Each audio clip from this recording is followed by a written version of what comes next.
কোথায় যাব? জঙ্গলে? আমি এসে গেছি। আমি বাড়ি যাব।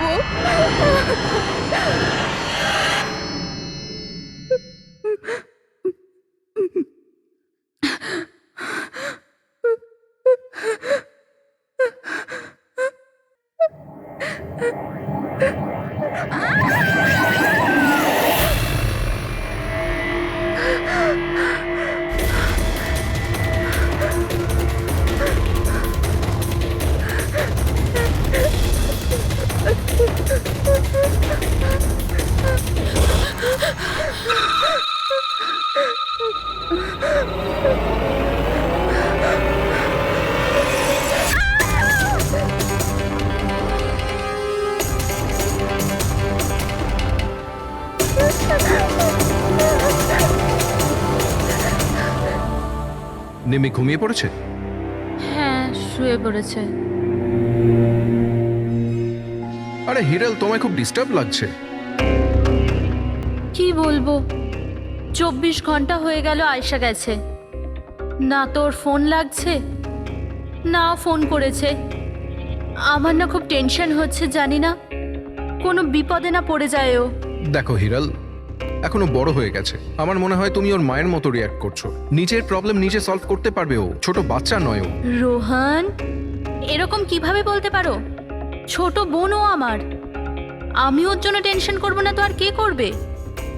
আর ওর আমাকে ছাড়া আর কে আছে এই দুনিয়াতে?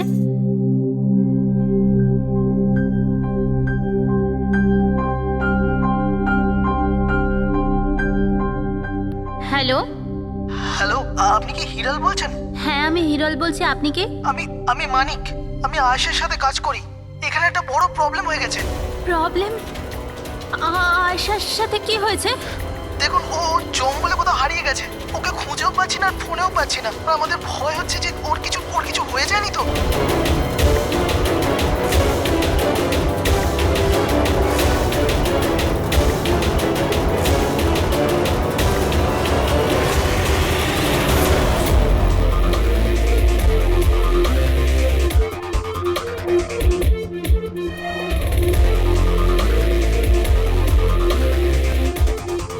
স্যার, ফরেস্ট ডিপার্টমেন্টের লোক ভেতরে আমাদের জন্য ওয়েট করছে, আর আয়েশার ক্রু মেম্বাররাও অন দ্য ওয়ে।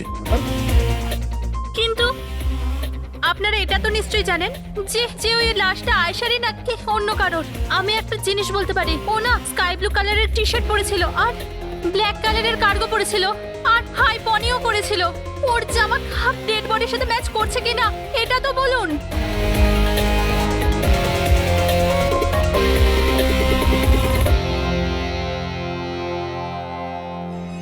ও, আপনি সেই অফিসার? Yes sir.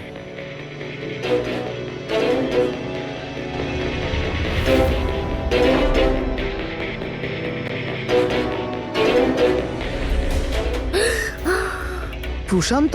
আরে এই তো প্রশান্ত। এক মিনিট, আপনারা কে আর ওকে কি করে চিনলেন? স্যার, আমি মানিক, আর আমরা সবাই আয়েশার সাথে কাজ করি। আরে প্রশান্ত আমাদের গাইড। আয়েশা এনাকে লোকেশন খোঁজার জন্য বলেছিল, আর যখন আয়েশা হারিয়ে গেল তখন এই ওকে খুঁজতে গেছিল। এর এরকম অবস্থা, তাহলে আয়েশা কিরকম অবস্থায় আছে? না না না, না না, আয়েশার কিছু হয়নি, আমি বলছি তো, trust me. Sir please please আমার বোনকে খুঁজে বাঁচিয়ে নিন স্যার, প্লিজ স্যার, প্লিজ বাঁচিয়ে নিন। দেখো, তোমার বোনকে নিশ্চয়ই আমরা বাঁচাবো। আপনি ওনাকে একটু সাইডে নিয়ে যান। স্যার, এই বডিটা আজ সকালেই আমরা পেয়েছি। এ আমাদের গাইড বাহাদুর, এই বডিটাকে প্রথম দেখেছে। এই প্রশান্ত কি একা গিয়েছিল আয়েশাকে খোঁজার জন্য? হ্যাঁ স্যার, কারণ ও জঙ্গলের সমস্ত রাস্তা চিনত। যত ভালো করেই চিনুক না কেন, রাতের অন্ধকারে ঘন জঙ্গলে বিনা পারমিশনে বিনা গাইডে রাতে ঘোরাফেরা নিজে থেকে মৃত্যুকে ডেকে আনা, তোমরা খুব বড় ভুল করেছো। এই বডিটা এইভাবে পেয়েছি, জানি না দ্বিতীয়টা কি অবস্থায় পাবো। অফিসার, আচ্ছা এটা বলো যে এখানে কোনো হিংস্র জানোয়ার আছে? এরকম কোনো হিংস্র জন্তু নেই। ঘন জঙ্গল, হারিয়ে যাওয়ার ভয় আছে। কোনো জন্তু জানোয়ারের আঁচড় তো মনে হচ্ছে না। কিন্তু এটা ছুরির আঘাত বলে মনে হচ্ছে। একে ছুরি দিয়ে খুন করা হয়েছে।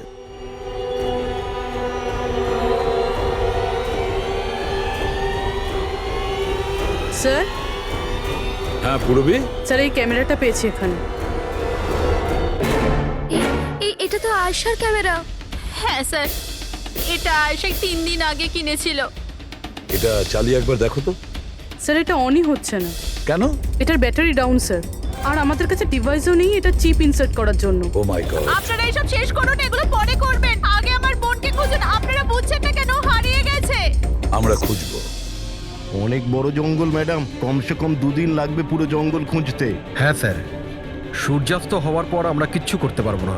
আপনারা সার্চিং শুরু করে দিন, বাহাদুর আপনাদের নিয়ে যাবে।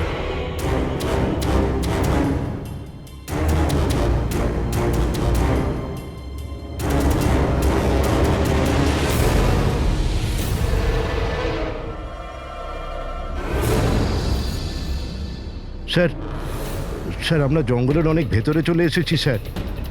স্যার এখানে কেউ আসা যাওয়া করে না স্যার। স্যার এক কাজ করি, আমরা ফিরে যাই, না হলে অন্ধকার নেমে আসবে। এখন তো অনেক আলো আছে, অন্ধকার হয়েছে কোথায়? স্যার ফিরতেও তো অনেকটা সময় লাগবে না স্যার? তো ওই হিসাবেই বললাম। এত দূর স্যার কেউ আসেই না স্যার, এখানে কিচ্ছু পাবেন না। আরে ভাই, যখন এত দূর চলে এসেছে একটু দেখে নি না ভাই। চলো চলো। আচ্ছা আচ্ছা।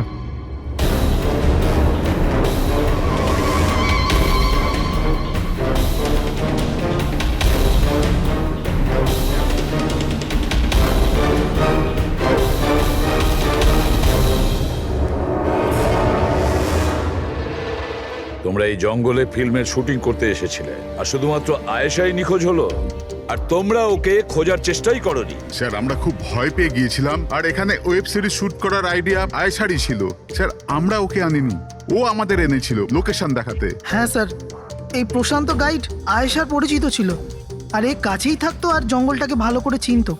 আর আমরা তো রাত্রিরে থাকার পর সকালে বেরিয়ে পড়তাম। সব কিছুই ঠিকঠাক চলছিল, লোকেশনও পেয়ে গেছিলাম। আর এরপর আমরা টেন্টের বাইরে আগুন জ্বালিয়ে খাবার বানাচ্ছিলাম। কটার সময়ের ঘটনা এটা? 5টা-6টা নাগাদ। আর তখনই হঠাৎ আয়েশা নিজের ক্যামেরা নিল আর জঙ্গলের দিকে যেতে লাগলো। জঙ্গলের দিকে যাচ্ছিল কেন?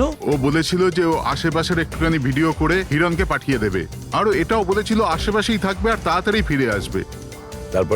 তারপর অনেকক্ষণ পর্যন্ত যখন ও এলো না, তখন আমাদের মনে হলো যে কিছু গন্ডগোল আছে। এর আগে আমরা কিছু করতাম কি, সেখানে প্রশান্ত চলে এলো। ও জানতে পারলো তো ও নিজেই খুঁজতে চলে গেল। আর ও আমাদের ওখানেই থাকতে বলল। ও বলল যে জঙ্গলটা খুব বিপজ্জনক আর আমাদেরও প্রাণের ঝুঁকি থাকতে পারে। ব্যাস এটা বলেই ও জঙ্গলে ঢুকে গেল স্যার। তার মানে ওই প্রশান্ত আর ফিরে আসেনি, আর তোমরা পালিয়ে গেছো এখান থেকে নিজেদের বাঁচাতে। না স্যার, আমরা ওখানেই ছিলাম যখন চিৎকারটা শুনলাম। 15-20 মিনিট পর্যন্ত একটা মেয়ের। স্যার, স্যার ওই চিৎকার শুনে আমরা খুব ভয় পেয়ে গেছিলাম, আর তারপর আমরা ওখান থেকে পালিয়ে গেলাম। স্যার, আমরা খুব বড় ভুল করে ফেলেছি। চিৎকারটা শুনে আমাদের এখান থেকে পালানো উচিত হয়নি, আয়েশাকে সাহায্য করা উচিত ছিল। সত্যিই তোমরা একটা বড় ভুল করেছো। আয়েশার চিৎকার শুনে যদি তোমরা জঙ্গলে ঢুকতে, আয়েশা এখন আমাদের সঙ্গে থাকতো, আর প্রশান্ত ও হয়তো বেঁচে যেত। তুমি তো বলছিলে যে এত ভেতরে জঙ্গলের কেউ আসতে পারে না, এটা কি? স্যার আমি জানি না, কিন্তু এটা আমাদের ডিপার্টমেন্টের কখনোই নয়। জঙ্গলের মধ্যে টেন্ট, দেখছি এর ভেতরে কে আছে।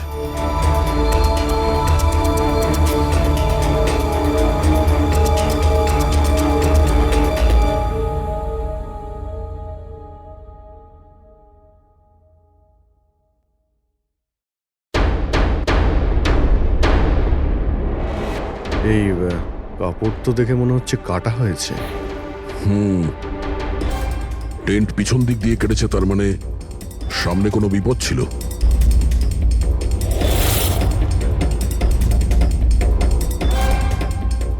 ছুরি, এটা দিয়েই কাটা হয়েছে। বাইরে গন্ডগোল হতেই পিছন থেকে কেটে পালিয়ে গিয়েছে।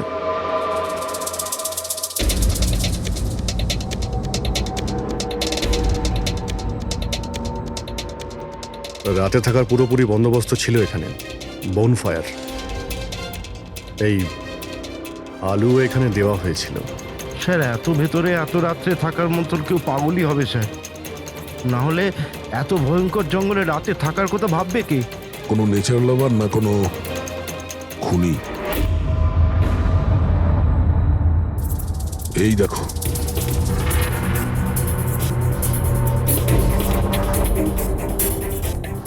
রক্ত। মনে হচ্ছে এখানেই পাথরের ওপর কেউ বসেছিল। হতে পারে আগুন পোয়াচ্ছিল আর কেউ ওর ওপর হামলা করেছে। এটা দেখে টেন্টের মধ্যে যে ছিল সে পালিয়ে গেছে। চলো আগে গিয়ে দেখি। স্যার স্যার সূর্য অস্ত যাচ্ছে স্যার, ফিরতেও 2 ঘন্টা কমসে কম লাগবে। ফিরে যাই স্যার। ঠিক আছে, কালকে আবার আসবো। স্যার, আমরা আয়েশার টিমকে এই ছবিগুলো দেখিয়েছিলাম। ওরা বলল যে এই টেন্ট ওদের ক্যাম্পের নয়। স্যার, হ্যাঁ পুরবি, আয়শার ক্যামেরার চিপ। হিরালদি, তুমি এটা মিস করলে। আমি তোমায় বলেছিলাম না আমার সাথে এসো। জানো এখানে এত বেশি গ্রিনারি আছে। লুক এট দিস, এতগুলো গাছ। It's so beautiful. দিদি, আমি হাঁপিয়ে গেছি। মনে হচ্ছে আমি জঙ্গলের অনেক ভেতরে এসে গেছি। জঙ্গল তো পুরো একই রকমের না? আমি রাস্তা খুঁজে নেব, খুব একটা মুশকিল নয়।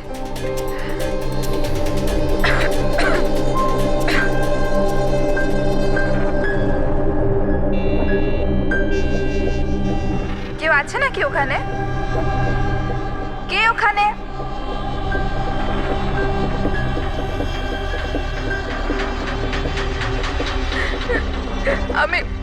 আমি ফেঁসে গেছি এখানে। আমি কিছু বুঝতে পারছি না। এখান থেকে আমি কি করে বাইরে যাব? আই এম সরি দিদি, আমার এখানে আসা উচিত হয়নি। আমার মনে হচ্ছে না যে আমি এখান থেকে বেঁচে ফিরতে পারবো। আমায় ক্ষমা করে দিও।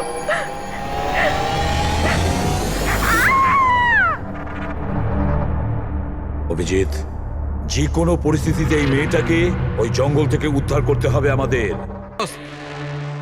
হ্যাঁ সালুকে। বস, আয়েশা যে জিনিসগুলো রোজ ব্যবহার করত, আমি সেই প্রত্যেকটা জিনিস থেকে ডিএনএ স্যাম্পল নিয়েছি।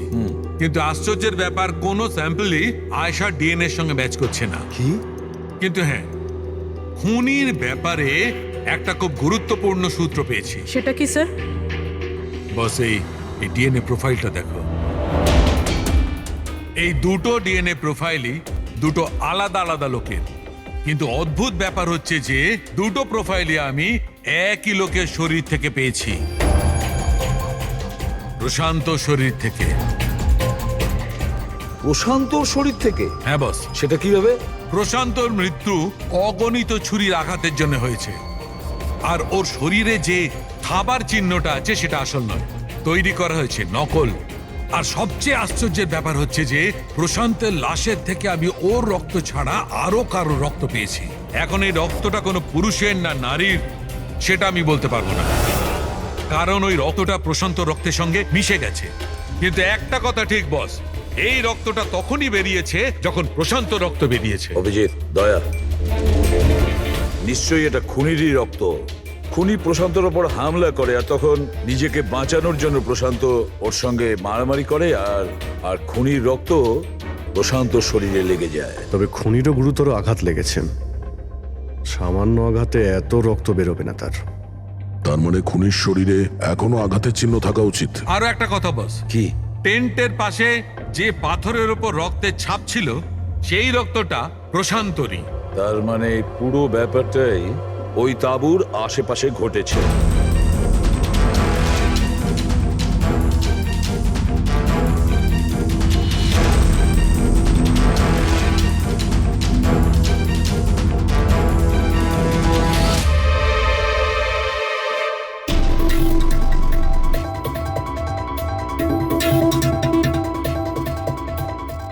স্যার? হ্যাঁ পুরবি। স্যার, এই জুতোটা পেয়েছি। তাহলে কি এই জুতোটা আয়েশার না? তো এগিয়ে গিয়ে দেখি।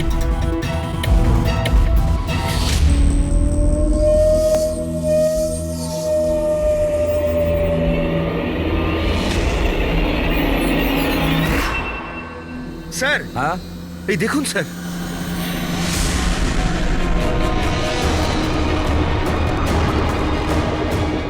ছুরি দিয়ে আঘাত করেছে স্যারের পিঠে 5 বার। ওকে একটু উল্টে দাও। এ তো আয়েশা, ফেসটা তো পরিষ্কার দেখছি অভিজিৎ, না কোনো আঘাতের চিহ্ন, না কোনো কাটা দাগ। কিন্তু ওই ভিডিওতে যে দেখলাম। হ্যাঁ স্যার, ভিডিওতে এর মাথায় আঘাত লেগেছিল, রক্ত বেরোচ্ছিল। এখানে তো আঘাতের কোনো চিহ্নই নেই, একদম পরিষ্কার। তার মানে হলো ওই ভিডিওটা নকল। মানে আয়েশা অ্যাক্টিং আর মেকআপ দিয়ে দেখানোর চেষ্টা করেছিল যে ওকে কেউ মারতে চাইছে, খুন করতে চাইছে। কিন্তু এটা কেন করবে? স্যার, কেউ হয়তো মজা করবে, আর না হলে কোনো ভয়ঙ্কর পরিস্থিতি থেকে বাঁচার জন্য নাটক করছে। আর দুটো অবস্থাতেই এর মিথ্যেটা সত্যি হয়ে যায়। আর ও যা কিছু করেছিল, কেন করেছিল, সে তোর বন্ধু আর আত্মীয়রাই বলতে পারবে। সবাইকে ডেকে নাও। ফেডরিক, আয়েশার সমস্ত ফোন রেকর্ড চেক করো। দেখো এই ঘটনাটার পরে ও কাদের কাদের সঙ্গে কথা বলেছিল আর তারা সেই মুহূর্তে কোথায় ছিল।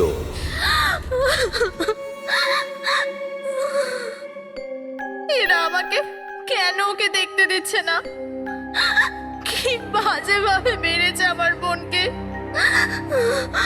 আর এরা বলছে যে ও নিজের মৃত্যুর নাটক করেছে, নিজের মার্ডারের নাটক।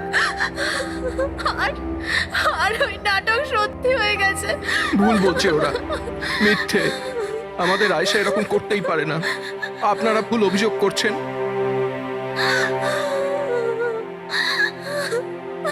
দেখুন, আপনার দুঃখ আমরা বুঝতে পারছি, কিন্তু এই অভিযোগ ভুল নয়, সত্যি। এটা আয়েশার ক্যামেরা থেকে যে থার্ড ক্লিপিংটা আমরা পেয়েছি, সেখানে আয়েশার মুখের উপরে অনেকগুলো ক্ষত চিহ্ন ছিল। কিন্তু যখন আমরা আয়েশার লাশটাকে পাই, তখন ওর মুখ আর গলা পরিষ্কার ছিল। কেন, কিভাবে? এই ভিডিওটাতে আয়েশা মজা করছিল না তো? ওর মজা করার স্বভাব ছিল না তো? একদম না। ওর জীবনে এত সমস্যা ছিল যে ও মজা করবার কথা ভাবতেই পারতো না। ও জঙ্গলে হারিয়ে গিয়েছিল, আর কোনো মানুষ এই সিচুয়েশনে মজা কি করে করবে? অন্য কারো কথা জানি না, কিন্তু আয়েশা এটা অবশ্যই করেছে। আর যদিও মজা করে না করে তো ইচ্ছে করেই করেছে। কি কেউ এটা কেন প্রমাণ করার চেষ্টা করবে যে তার সঙ্গে কিছু অন্যায় হয়েছে? আয়েশা এরকম কেন চাইবে? হ্যাঁ, ওর ওপর সত্যিকারের অ্যাটাক হয়েছিল, ও মারাও গেছে, ওটা আলাদা কথা। কিন্তু ও এই নাটকটা কেন করেছিল? কি সত্যি কি ও কোনো প্রবলেমে ছিল যার কারণে ওকে এই ড্রামাটা করতে হয়েছিল? হ্যাঁ, ও সমস্যায় ছিল, এমন সমস্যা যার থেকে ওকে মৃত্যুই বাঁচাতে পারতো। মানে তুমি কি বলতে চাইছো? স্যার, হ্যাঁ ফেডরিক, এটা আয়েশার কল রেকর্ডস। বিশেষ কিছু পেয়েছো? হ্যাঁ স্যার, একটা লোক আছে কেতন, সে আয়েশাকে অনেকগুলো মেসেজ আর কল করেছিল। এমনকি যেই রাতে আয়েশা খুন হয়েছিল, সেই রাতেও ওর ফোন জঙ্গলের কাছেই ছিল, 2 কিলোমিটারের মধ্যে। এই কেতনকে? খুনের রাতে ও জঙ্গলের আশেপাশেই ছিল। কে? হ্যাঁ স্যার, ও আয়েশার স্বামী। দুজনে আলাদাই থাকতো। যদি আয়েশা ওর মৃত্যুর নাটক করে থাকে, তাহলে তার পেছনে কেতনের হাত থাকতে পারে। কেতন আয়েশার হাজবেন্ড, আর আপনাদের মধ্যে কেউ এই কথাটা আমাদের বলার প্রয়োজন মনে করলেন না। হ্যাঁ, কিন্তু কেতনের জন্য নিজের মৃত্যুর নাটক কেন করতে যাবে? আমার মনে হয়েছিল যে আমরা কেতনের থেকে মুক্তি পেয়ে গেছি, কিন্তু আমি কি করে জানবো ওই আমার বোনের প্রাণ নিয়ে নেবে? প্লিজ, কেতনই আমার বোনকে মেরেছে। আমি বলছি, তুমি নিজেকে কেতনই সামলাও প্লিজ। মেরেছে। কেদনা, প্লিজ কাম ডাউন। আপনারা প্লিজ নিজেদের মধ্যে কথাবার্তাটা থামান আর আমাদের বলুন কি ব্যাপার। আমি আপনাদেরকে বলছি, আসলে আজ থেকে 2 বছর আগে কেতন আর আয়েশার একটা ট্রিপে আলাপ হয়েছিল। আয়েশা কেতনকে বিয়ে করেছিল। তাড়াহুড়োতে সিদ্ধান্ত নেওয়ার শখ ছিল ওর, কিন্তু জানতো না ও এই সিদ্ধান্তটা কতটা ভুল নিয়েছিল। কেতন ওর যোগ্য ছিল না, একটা পাগল লোক ছিল, পসেসিভ ছিল, ওর জীবনটা অতিষ্ঠ করে রেখেছিল। এই জন্য 6 মাস আগে ওকে ও ছেড়ে দেয়। এছাড়া আর কি করতো? আমরা সবাই দেখেছিলাম ওকে কিরকম টর্চার করা হতো।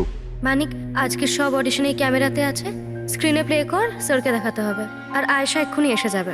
ঠিক আছে। আয়েশা, আয়েশা, কি হয়েছে? আর ওকে? আয়েশা তুই ঠিক আছিস? কি করে হলো এসব? কে করলো এসব? আরে তোমরাও না কত প্রশ্ন করো, কিচ্ছু হয়নি আমার।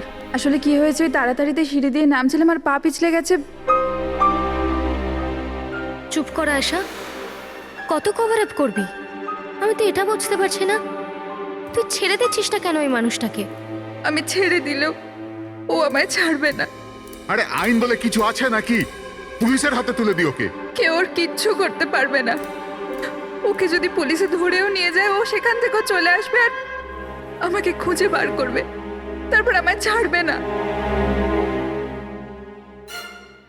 কখন থেকে ফোন করছি তোকে আমি? হ্যাঁ, ধরছিলিস না কেন? এখানে বসে টাইম পাস করছিস? হ্যাঁ না কেতন, তোর এত সাহস কি করে হলো? কেতন আমি ডাক্তারের কাছে গেছিলাম, তাই ফোন সাইলেন্ট ছিল, অন করতে ভুলে গেছি। ওকে, ডক্টর, হ্যাঁ আজকাল খুব বেশি যাচ্ছিস না ওর কাছে? কেতন কি বলছো? এরকম কিচ্ছু নয়। আর তুমি বললে আমি ডাক্তারের কাছে আর কোনোদিন যাব না। আমাকে প্লিজ ছেড়ে দাও, আমাকে ক্ষমা করে দাও। তোকে তোর যোগ্যতা দেখাই, চ। কি করছে এসব? ছাড়ো ওকে। এই, নিজের কাজে মন দে, বুঝেছিস? Enough, enough. মানুষ না, এই কেতন তো জানোয়ার। তোমরা কেতনের ব্যাপারে আমাকে আগে বলনি কেন? আপনারা যা বললেন সেটা শুনে তো মনে হচ্ছে কেতনই আমাদের প্রাইম সাসপেক্ট। মনে হচ্ছে কেতনের কারণেই সেটা করেছে। আর কেতন আয়েশার অভিনয়টাকে বাস্তবে পরিণত করেছে। যদি যদি তোমরা কেতনের ব্যাপারে আমাকে একটু আগে জানাতে পারতে। গত 6 মাস ধরে আয়েশা আমাদের সাথেই ছিল, আর এর মধ্যে একবারও তো কেতনের সাথে দেখাও করেনি। আর শহর থেকে এত দূরে জঙ্গলে আসতে পারে সেটা তো আমরা ভাবিইনি। এই ধরনের পাগল আর সন্দেহবাতিক লোক যে কোনো কিছুই করতে পারে। হ্যাঁ, কেতনের অ্যাড্রেস আর টেলিফোন নাম্বারটা আমাদের দেবেন।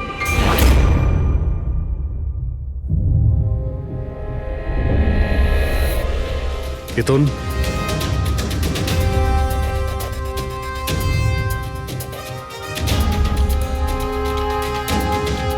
স্যার, এই ফটোগুলো দেখে তো মনেই হচ্ছে না যে দুজনের মধ্যে কোনো ঝামেলা ছিল। আপনারা? কেতন আয়েশার স্বামী। Police, CID. আপনারা কি করতে এসেছেন এবার? আমার আয়েশা চলে গেছে, আমার জীবন বরবাদ হয়ে গেছে। আপনারা কি চান আমার থেকে? ইনফরমেশন তোমার আর আয়েশার ব্যাপারে। শুনেছি তুমি নাকি খুব বিরক্ত করতে ওকে। স্যার, আমি ওকে অনেক ভালোবাসতাম, নিজের থেকেও বেশি। সেই কারণে ওকে টর্চার করতে, মারতেও? হ্যাঁ, আমি কেন টর্চার করবো ওকে? তোমার কাছ থেকে বাঁচার জন্য কোর্টের কাছে সাহায্য চেয়েছিল, তাও তুমি ওকে বিরক্ত করা বন্ধ করনি। স্যার, মিথ্যে কথা এসব, এরকম কিছুই ছিল না। মিস্টার কেতন, রেকর্ড আছে আমাদের কাছে। তুমি বারবার ওকে ফোন করে আর মেসেজ করে হুমকি দিয়েছিলে। আর এটাও কাউকে বলেওনি, আমরা জেনে গেছি। আর তাছাড়াও গত 6 মাস ধরে তুমি হেরাল আর রোহানের ঘরের আশেপাশে ঘোরাফেরা করছিলে। আর যে রাতে আয়েশা খুন হয়েছে ওই রাতে তুমি ওই জঙ্গলেই ছিলে। এগুলো তোমার ফোনের লোকেশন থেকে পাওয়া গেছে। নিজের অপরাধটাকে লুকানোর চেষ্টা করো না, কোনো লাভ হবে না। আর এই ডবল মার্ডারে খুনিরও প্রচুর আঘাত লেগেছে। এই কি করে লাগলো তোমার? স্যার, এই আঘাতটা ওই দিন ঝোপেতেই লেগেছিল, কিন্তু এরকম কিছুই নয় যেটা আপনারা ভাবছেন। স্যার, আমি আয়েশাকে মারিনি। স্যার, আমি মানছি যে আমি ওই দিন জঙ্গলে গিয়েছিলাম, কিন্তু স্যার আমি তো শুধু ওর সাথে কথা বলার জন্য গিয়েছিলাম। স্যার, পুরো 6 মাস হয়ে গেছে, আমি ওকে দেখিনি পর্যন্ত। খুব মিস করতাম স্যার ওকে।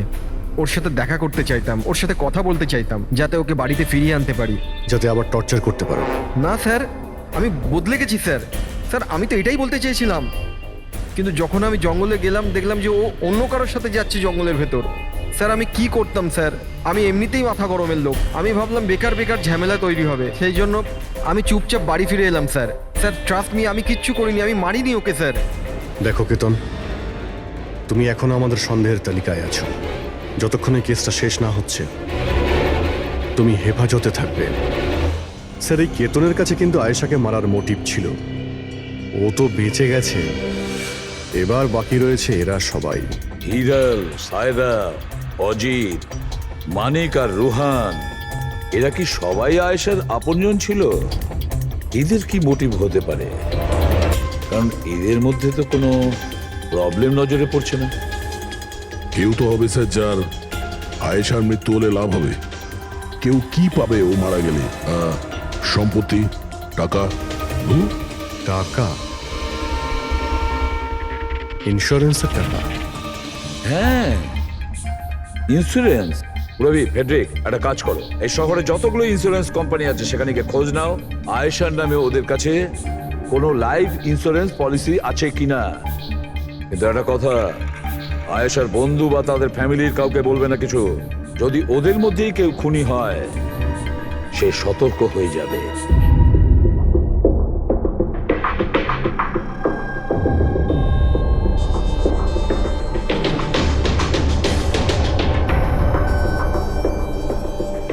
ওকে, থ্যাঙ্কস স্যার।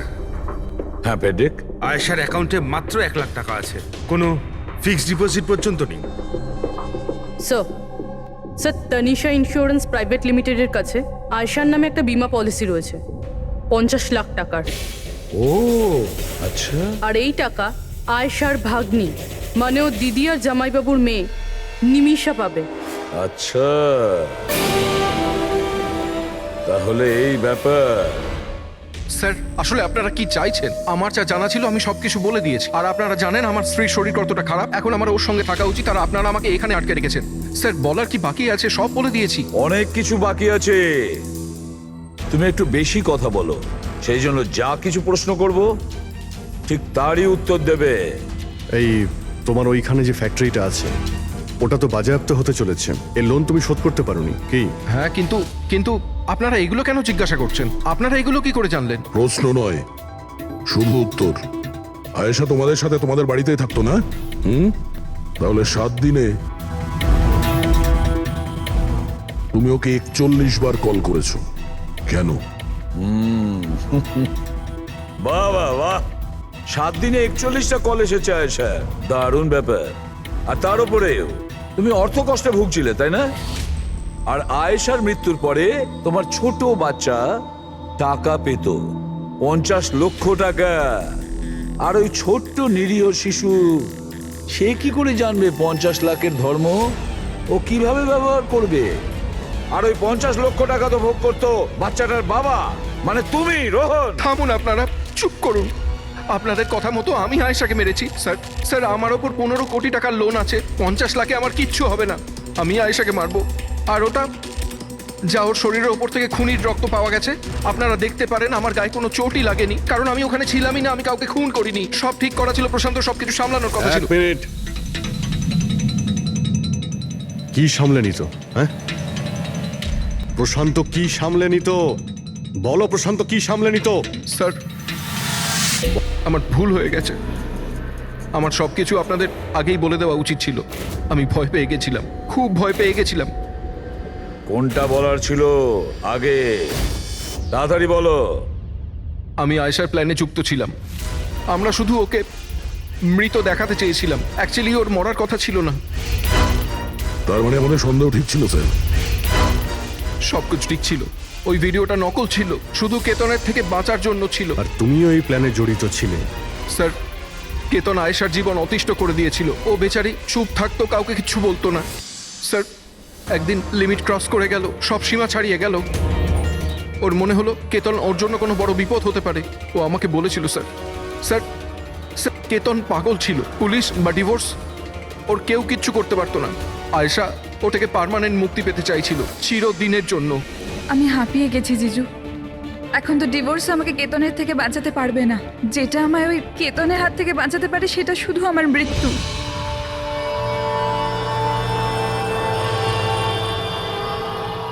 আয়েশা, এটাই যদি একমাত্র রাস্তা হয় তাহলে এটাই ঠিক। তোমার মৃত্যু তোমায় কেতনের হাত থেকে বাঁচাতে পারে। মরে যাও। হোয়াট? রিল্যাক্স। আমার কাছে একটা আইডিয়া আছে। আমাদেরকে এমন কিছু করতে হবে যাতে মনে হয় আয়েশা মরে গেছে। তোমার সাথে কোনো দুর্ঘটনা হলো বা কেউ তোমাকে মেরে দিল আর বডিকে এতটা খারাপ করে দেওয়া হলো যে কেউ চিনতে না পারে আয়েশা, তারপর তুমি এখান থেকে অনেক দূর চলে যাবে আর তোমার ওই ইন্স্যুরেন্সের টাকা যেটা মিমির নামে আছে আমি তোমাকে পৌঁছে দেবো। 50 লাখ টাকা দিয়ে একটা নতুন জায়গা আর নতুন লাইফ নতুন করে শুরু করবে। কিন্তু জিজু, আমি বেঁচে থাকাকালীন আমার লাশ কোথা থেকে আসবে? ওর জন্য টেনশন নিও না, আমি সবকিছু করে নেব। আমার এক বন্ধু আছে প্রশান্ত, ও আমার জন্য অনেক কাজ করে দিয়েছে। কিন্তু হ্যাঁ আয়েশা, এরপরে তুমি কখনো জীবনে আমার সাথে, মিমির সাথে, হিরালের সাথে কোনোদিন দেখা করতে পারবে না। হ্যাঁ, কিন্তু ওই পাগল লোকটার থেকে তুমি সারা জীবনের জন্য মুক্তি পেয়ে যাবে, তুমি মুক্ত হয়ে যাবে। সবকিছু ঠিক ছিল, সবকিছু প্ল্যান মাফিক চলছিল। আমি আয়েশা আর প্রশান্তর সঙ্গে ফোনে যোগাযোগ রেখে চলছিলাম, তারপর জানি না হঠাৎ করে ফোন কেটে গেল। আমি জানতাম ওখানে একটা মেয়ের মৃতদেহ পাওয়া যাবে, যার ব্যবস্থা আমি বাধ্য হয়ে করেছিলাম। শুধু আয়েশার জামা কাপড় ওই মেয়েটিকে পরানোর কথা ছিল, ওর মুখটা এত খারাপ ছিল যে কেউ চিনতেও পারতো না। কিন্তু স্যার সিরিয়াসলি আমি তো শকে ছিলাম, ওটা মেয়েটার নয়, প্রশান্তের বডি ছিল। স্যার প্রশান্ত তো আয়েশাকে সকাল হওয়ার আগেই জঙ্গল থেকে অনেক দূরে নিয়ে যাওয়ার কথা ছিল কোনো সেফ জায়গায়, কিন্তু হঠাৎ করে কি হয়ে গেল স্যার? স্যার আমার যতটা জানা ছিল আপনাদের বলে দিয়েছি স্যার। স্যার প্রশান্তকে কে মেরেছে, আয়েশাকে কে মেরেছে আমি জানি না। স্যার তার মানে তৃতীয় কোনো ব্যক্তি ছিল যে প্ল্যানটার ব্যাপারে জানতো, যে আয়েশাকে চিনতো, প্রশান্তকেও চিনতো, আর ওই সময় ওই জঙ্গলেই ছিল। কোনো তৃতীয় ব্যক্তি? হ্যাঁ, কোনো তৃতীয় ব্যক্তি। তোমার প্ল্যানের হিসাবে টেন্টে প্রশান্ত এবং আয়েশা থাকার কথা ছিল, কিন্তু টেন্টের পাশে একটা পাথরের উপর প্রশান্তর রক্ত পাওয়া গেল, আর ওই টেন্টটা পেছন থেকে ফাটা ছিল। মানে আয়েশা টেন্টের সামনে থেকে যাওয়ার বদলে পেছন থেকে ছিঁড়ে বেরিয়েছে। মানে ও বিপদটা আগে থেকে বুঝতে পেরেছিল। হতে পারে ও প্রশান্তর সঙ্গে যা কিছু হয়েছিল সেটা দেখে ফেলেছিল। ইট ইজ ক্লিয়ার যে ওখানে কোনো তৃতীয় ব্যক্তি ছিল। ও প্রথমে প্রশান্তকে মেরেছে, তারপর আয়েশার পেছনে দৌড়েছে। কারেক্ট। যদি ভালো করে দেখা যায় তাহলে ওই রাতে জঙ্গলে এটাই হয়েছিল যে প্রশান্ত আর আয়েশা জঙ্গলে যায়, আয়েশা টেন্টের ভিতরে ঘুমোচ্ছিল আর প্রশান্ত বাইরে বসে আগুন জ্বালাচ্ছিল। এর মধ্যে সেই তৃতীয় ব্যক্তি ওইখানে যায় আর প্রশান্তর সঙ্গে ঝামেলা বাঁধে, আর সেই ব্যক্তি ওর উপরে আক্রমণ করে, আর আয়েশা টেন্টের পিছন দিয়ে পালিয়ে যায়। আর ওই ব্যক্তি প্রশান্তকে নির্মমভাবে হত্যা করে আর আয়েশার পিছনে ধাওয়া করে। তাহলে তৃতীয় ব্যক্তিটা কে, যে আমাদের প্ল্যানের ব্যাপারে জানতো আর জঙ্গলকেও ভালো করে জানতো, তাই এত রাতে টেন্টে পৌঁছেছিল? হ্যাঁ, এই সমস্ত চিন্তা আপনি করবেন না রোহন বাবু। এই তৃতীয় যে আছে না, তাকে তো আমরা ধরেই ছাড়বো। হ্যাঁ, হোক বা না হোক, এই ধাঁধার সমাধান এখানে আছে, এর মধ্যে, কিন্তু আমরা দেখতে পাচ্ছি না। খুনি হবে তো স্যার এদের মধ্যেই কেউ, কিন্তু আমরা দেখতে পাচ্ছি না। রবি, ওই ক্লিপিংটা চালাও যেটা আমরা আয়েশার ক্যামেরা থেকে পেয়েছিলাম, ফার্স্ট ক্লিপ।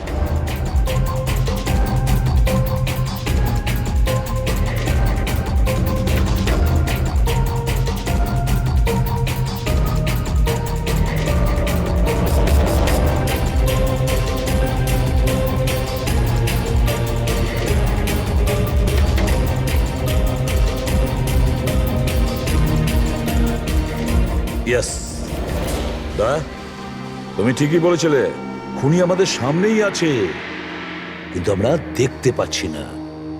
একটা কাজ করো, সবাইকে জঙ্গলে ডেকে নাও, তখনই বোঝা যাবে।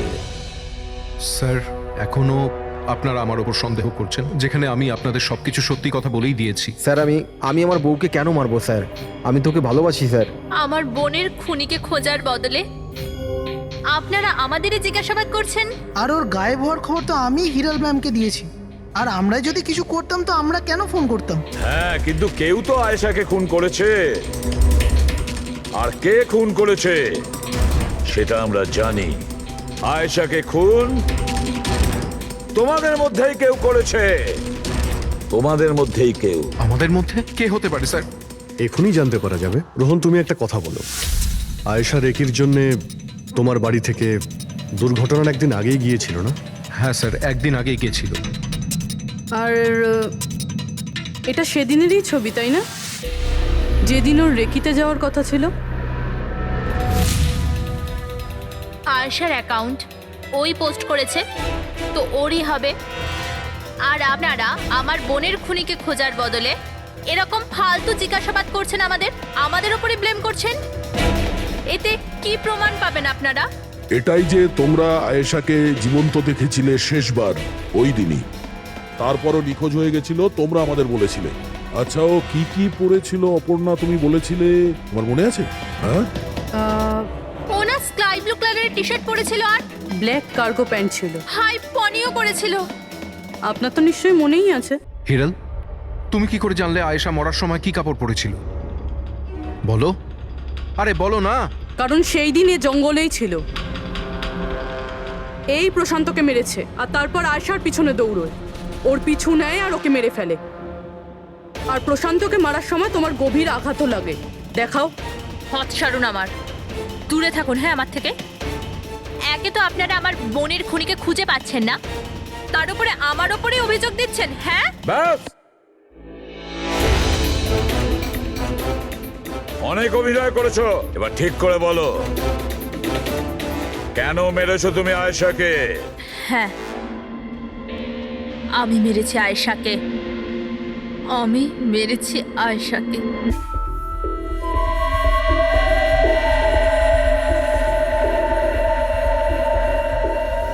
হিরল ম্যাম, আপনি? আসতে বলো। আয়েশা না উঠে পড়ে। ইনফ্যাক্ট আমি বলছি যে ওকে সব সময়ের জন্যই না ঘুম পাড়িয়ে দাও। এটা কি বলছেন ম্যাডাম? রোহান তো তোমাকে আয়েশাকে সুরক্ষিতভাবে এই জঙ্গল থেকে বাইরে বার করার জন্য কত টাকা দিয়েছিল? 2 লাখ টাকা। আমি না তোমাকে 5 লাখ টাকা দেব আয়েশার প্রাণ নেয়ার জন্য। হিরল ম্যাম, এসব কি বলছেন? আয়েশা ম্যাডাম আপনার বোন, আর আমি ওকে বাঁচানোর সওদা করেছি। আমি ওর সাথে বেইমানি করতে পারবো না।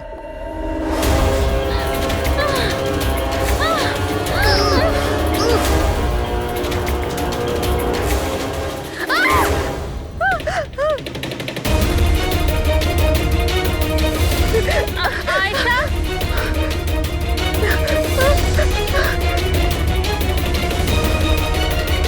আয়েশা,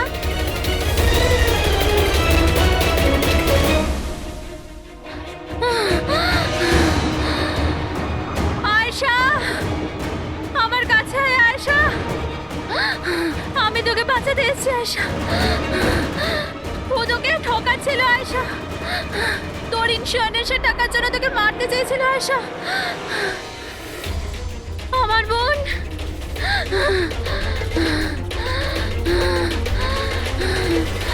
আয়েশা। সরি দিদি, আমি কিচ্ছু জানতাম না এই ব্যাপারে।